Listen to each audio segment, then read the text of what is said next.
Who's a big foe of big government and of the president's jobs plan. He joins me now exclusively. Ron Paul, what do you make of it? Not very impressed then? No, not too much. I'm certainly for the tax cuts, the tax credits and the payroll cuts. I think that's fine, but this is more tinkering on the edges. I don't think it'll do a thing for the jobs. I think that capital resources have to be decided by individuals, not politicians and bureaucrats, because that's why we got into the trouble. There was too much of that for so long. And it doesn't address the subject of debt. Matter of fact, I'm sure it'll increase the debt because next week we'll find out how he's going to pay for it.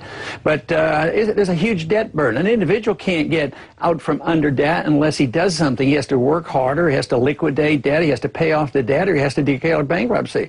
I think our biggest problem is this country doesn't want to admit we're bankrupt, and we have to have a changed way of living. I mean, we can't maintain our empire and the entitlement system as we are, and that's what our problem is. So this kind of stuff, another $400–500 billion, is just more of the same, and I cannot understand how people think, oh, by next summer we're going to have a lot of jobs. I just don't buy that. But doesn't the president have to do something dramatic? I mean, he couldn't just sit by with the jobless figures as they are touching 10% and do nothing that was even remotely significant. I mean, he has to come and do something to tackle this problem. And the country may not have much money, but he's still got to do something, hasn't he?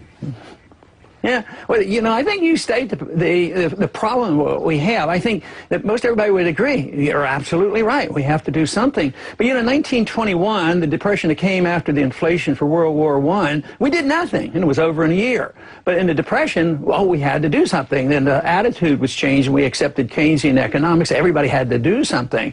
But if we would have done a lot less in '08, instead of bailing out everybody, bailing out all the mistakes and propping up the debt, dumping all the debt into the Federal Reserve, which meant it was dumped on the people, and the people lost their jobs and then lost their houses. So I would say, yes, you should have done a lot less, a lot sooner, but politically, it's a tough sale because people have been conditioned to say, it's the government's responsibility to take care of me. Even if the government is the people and the government is broke, and the jobs are gone, so we have to change our whole philosophy of running the economy. The people should run the economy and not buy into this idea that the entitlement system can be preserved and we don't have to cut anywhere. And as long as we believe that, I just don't think we're going to do much better. So I'm looking for, in the long term, we're going to keep slipping and sliding, and I don't see an improvement at the rate we're going for a long time to come.